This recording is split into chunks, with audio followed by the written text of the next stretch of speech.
तो मैंने सोचा कि यार $1000 के आसपास मैं कमाऊंगा और मेरे को 300-350 सेव करने हैं। तो 250-300 से ज़्यादा नहीं। बहुत बड़ी चीज़ है जो आपको बहुत ज़रूरी है ध्यान में रखना जब आप अपनी अकोमोडेशन फाइनलाइज कर रहे हो।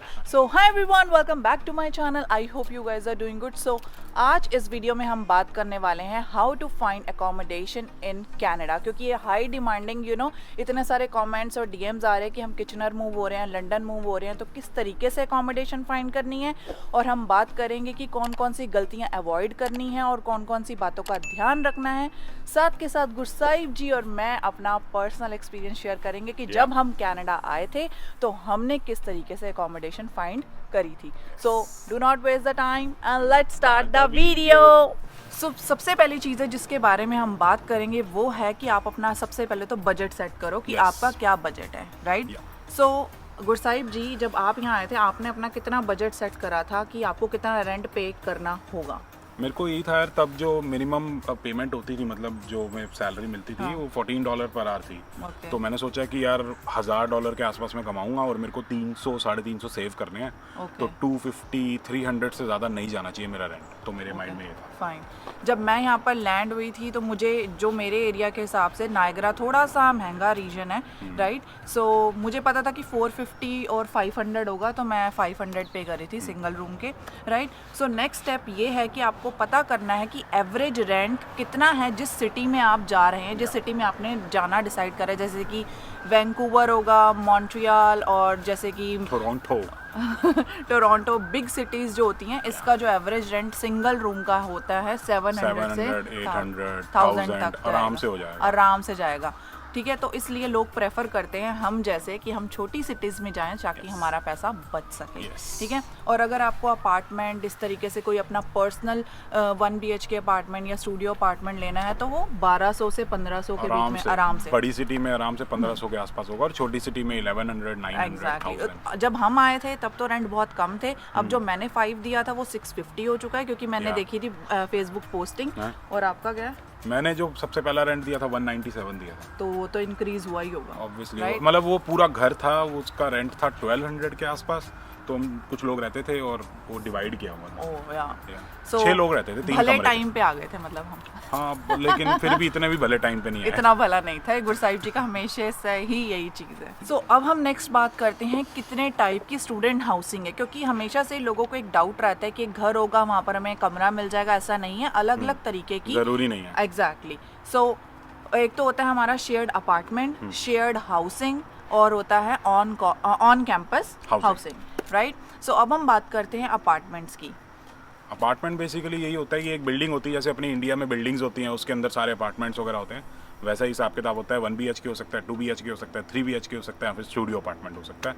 तो जनरली क्या होता है कि काफ़ी सारे स्टूडेंट्स मिलके, लाइक 5 या 6 स्टूडेंट मिलके, डिपेंड करता है कितने रूम्स हैं, वो एक अपार्टमेंट बुक करा लेते हैं अपना और फिर वहाँ रहना शुरू कर देते हैं। सो नेक्स्ट हम बात करते हैं शेयर्ड हाउसिंग। और जब गुरसाहिब जी और मैं यहाँ पर आए थे तो हमने शेयर्ड हाउसिंग में ही सबसे अपना पहला कदम रखा था, राइट। स्टार्ट किया था, लेकिन मैं बीच में अपार्टमेंट में भी रहा था 3 महीने।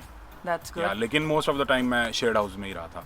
राइट। तो उसमें क्या होता है, जो लैंडलॉर्ड होता है ज़रूरी नहीं है कि वो आपके साथ रहे, वो बाहर भी रह सकता है, बट उसने अपने घर के 6-7 कमरे जो है वो रेंट पे दिए होते हैं। 6-7 कमरे, इतना कितना बड़ा घर है भाई।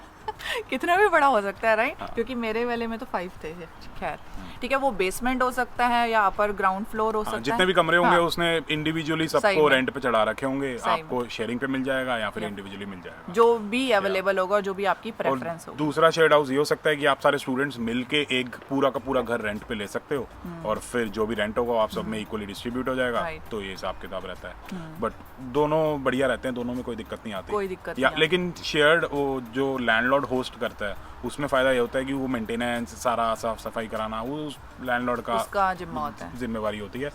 जब आप सब पूरा घर मिल के रेंट पे लेते हो तो बाहर सफाई करना, स्नो साफ करना, घास काटना, वो सारी आपकी रिस्पॉन्सिबिलिटी हो जाती है फिर।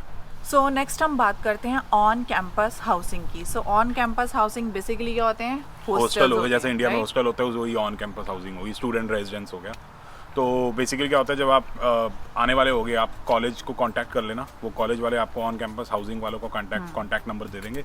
तो उनसे फिर आप बात कर लेना कि आपको रूम चाहिए। अगर अवेलेबल होगा तो मिल जाएगा आपको, बुकिंग वगैरह करवा लेना। महंगा होता है थोड़ा सा, लेकिन जैसे बाहर अगर 400 रेंट चल रहा है तो आपके ऑन कैंपस हाउसिंग का 600 या 650 होगा। और उसमें एक डाउन ये चीज़ होती है कि जनरली रूम्स के अंदर ना किचन नहीं होती, सिर्फ माइक्रोवेव होता है। क्योंकि मेरी एक फ्रेंड थी, उसका था वो एक्सेप्शनल केसेस वो होते बहुत हैं। बड़ा घर था आपकी फ्रेंड का प्रॉपर। अच्छा। जो सिंपल रूम्स होते हैं ना, जैसे हॉस्टल वाले कमरे, उसमें फिर किचन नहीं होती तो दिक्कत आती है बच्चों को बहुत ज़्यादा। यूनिवर्सिटीज के थोड़े से एक्सपेंसिव होते हैं, क्योंकि थोड़े से कहाँ 300 का 2000 तो उनके काफ़ी एक्सपेंसिव होते हैं। तो मैं आपको एक और इसमें, आई नो ये ऑफ द टॉपिक है, बट आपके जो कैंपस है वो ऑन कैंपस का ये भी एक छोटा सा फ़ायदा है कि आपको पिकअप एंड ड्रॉप सर्विसेज होती है यूनिवर्सिटी में। जब आप कनाडा लैंड करते हैं तो अगर आप यूनिवर्सिटीज़ आ रहे हैं तो ये फैसिलिटीज़ का एक बार ध्यान रखना। और अगर आपने ऑन कैंपस चूज़ करा है तो भाई कहीं जाना ही नहीं है, वो आपको ऑन कैंपस वहीं का वहीं ड्रॉप कर देंगे। राइट, सो ये एक छोटा सा प्लस पॉइंट है। छोटा नहीं है, बहुत बड़ा है, क्योंकि हमें किसी को नहीं जानते। ऑन कैंपस आपने अगर बुकिंग कराई है तो सीधा आपको एयरपोर्ट से पिक करेंगे और ऑन कैंपस छोड़ देंगे। एग्जैक्टली। अगर आपने किसी फ्रेंड के साथ आपका जुगाड़ हो गया या फिर कोई रिलेटिव है तो उस केस में आपको कॉलेज में ही छोड़ेंगे, पिकअप करके ड्रॉप करेंगे कॉलेज के अंदर, लेकिन फिर वहाँ से आपको खुद अपने रिश्तेदार के घर जाना होगा। वो तो ही पूरे शहर में लोगों को लेके घूमते रहेंगे, हाँ जी भाई कहाँ जाना है। सो नेक्स्ट हम बात करते हैं कि जो 3 टाइप की हमने हाउसिंग की बात करी है, अपार्टमेंट, शेयर हाउसिंग और ऑन कैंपस, इन तीनों के क्या क्या फ़ायदे हैं। तो फर्स्ट हम बात करते हैं शेयर्ड अपार्टमेंट की। ठीक है, अपार्टमेंट का मैं ये कहना चाहूँगा कि जनरली जो हर सिटी में अपार्टमेंट होते हैं ना, वो मोस्टली डाउनटाउन के पास ही होते हैं। शहर से जितना दूर जाते रहोगे तो वहाँ पे रेजिडेंशियल घर वगैरह मिलते हैं। तो जो अपार्टमेंट में अगर आप रहोगे तो मोस्ट प्रोबेबली आप डाउनटाउन के पास रहोगे, तो जो कम्यूट है, मतलब बस वगैरह आपको आराम से मिल जाएगी। रेस्टोरेंट्स वगैरह हो गया, रिक्रिएशन की चीज़ें होगी, वो सारी डाउनटाउन के पास होती हैं। साथ के साथ अगर आप किसी बड़ी सिटी में जाते हैं, जैसे वैंकूवर हो गया, मॉन्ट्रियल हो गया, टोरंटो हो गया, तो कंपनीज वगैरह भी होंगी, तो मे बी आपको कोई अपने फील्ड में ही पार्ट टाइम जॉब मिल जाए।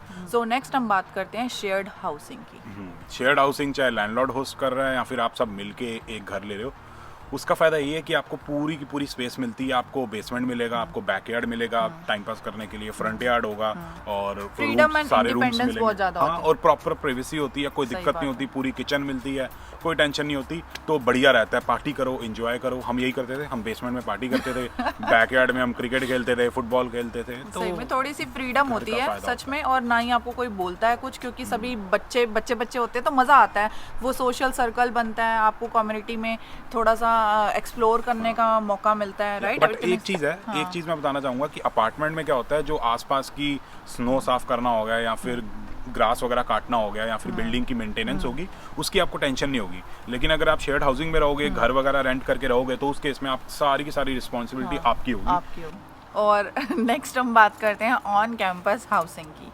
राइट, उसके तो बहुत सारे बेनिफिट्स हैं। सबसे पहला बेनिफिट तो ये है कि आपको एक्सेस जो होगा आपकी क्लासेस से, आपकी यूनिवर्सिटी से, लाइक आपको नाइट ट्रैवल, सबसे पहले आप बहुत सारे एक्सपेंसेस बचा सकते हैं। ठीक है, ट्रैवल प्रॉब्लम है यार, वो महंगा बड़ा होता है। महंगा होता है, नो डाउट। आज तो आपको खाने की कोई टेंशन नहीं होती, तो मोस्टली मेस वगैरह होते हैं, तो खाना वगैरह की टेंशन नहीं होती, क्योंकि इनमें ज़्यादा टाइम वेस्ट होता है। ठीक है, बट यही है उसका डाउनफॉल, ये है कि वो 650, 700 और उससे ज़्यादा भी हो सकते हैं, depending upon the city you are going in. हाँ, यूनिवर्सिटी पे डिपेंड करेगा, कॉलेज पे डिपेंड करेगा, सिटी पे डिपेंड करेगा। लेकिन फ़ायदा ये है कि बिल्कुल 8 बजे क्लास है तो 7:55 पे उठे और क्लास में पहुंच गए। इतना भी क्या हो गया भाई, ऐसा ही होता है। तो ये सिस्टम है। सो नेक्स्ट हम बात करते हैं कि ये तीनों टाइप की जो डिफरेंट हाउसिंग है, इसको ढूंढना कैसे है। तीनों टाइप को नहीं ढूंढना, एक ही ढूंढनी है आप लोगों ने। सो बताएंगे। सबसे पहले बात करते हैं फेसबुक मार्केट प्लेस के बारे में। तो बेसिकली फेसबुक मार्केट प्लेस पे जाओगे, वहाँ पे फिल्टर लगाओ कि आप कौन सी सिटी में जा रहे हो, तो आपके साथ पास सारा का सारा आ जाएगा सौदा कि भाई कौन कौन सी लिस्टिंग्स अवेलेबल है।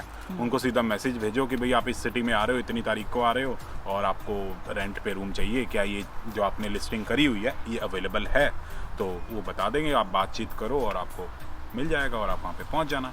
दूसरा ऑप्शन फेसबुक पे ये है कि अलग अलग ग्रुप्स होते हैं, जैसे कि इंटरनेशनल स्टूडेंट्स फैंशो कॉलेज या फिर Thunder Bay international students, Ottawa international students, Algonquin college international students, बहुत सारे ग्रुप्स होते हैं। सर्च करोगे आराम से मिल जाएंगे। उन पे अपनी पोस्ट डाल दो कि भाई आप कनाडा आ रहे हो 20 अगस्त को, सितंबर इनटेक के लिए आपका ये कोर्स है और आपको एक हाउसिंग की ज़रूरत है या फिर आपको एक रूम की ज़रूरत है या फिर रूममेट की ज़रूरत है, या फिर वहाँ पे भी लोगों ने पोस्ट डाल रखी होती है कि भाई रूम अवेलेबल है, तो इस हिसाब से आप मैसेज करके बात कर सकते हो। और नेक्स्ट है Kijiji वगैरह। दूसरी वेबसाइट है Kijiji, जैसे इंडिया में OLX होती थी ना वो लोकल क्लासिफाइड, वैसे यहाँ पे Kijiji होती है। तो Kijiji पे जाओ, सिटी से फिल्टर लगाओ, प्रॉपर्टी रेंटल्स सिलेक्ट करो और उसके बाद आप सारी लिस्टिंग आ जाएंगी और लोगों को मैसेज कर दो। उस पर तो फ़ोन नंबर भी लिखा होता है। एग्जैक्टली तो हिसाब है। और ऐसे ही rental.ca होता है, same as Kijiji। Rental.ca basically थोड़ी प्रोफेशनल होती है, मतलब एक कंपनी हैंडल करती है वो Rentals.ca को, और बट थोड़ा सा महंगा हिसाब होता है, लेकिन हाँ मिल जाएगा आपको। फिर भी कोई कुछ नहीं मिलता तो Rentals.ca से मिल जाएगा। सो नेक्स्ट हम बात करते हैं ऐसी कौन सी चीज़ें हैं जो हमें अवॉइड करनी है या फिर किन किन चीज़ों का ध्यान रखना है घर को फाइनलाइज करने से पहले।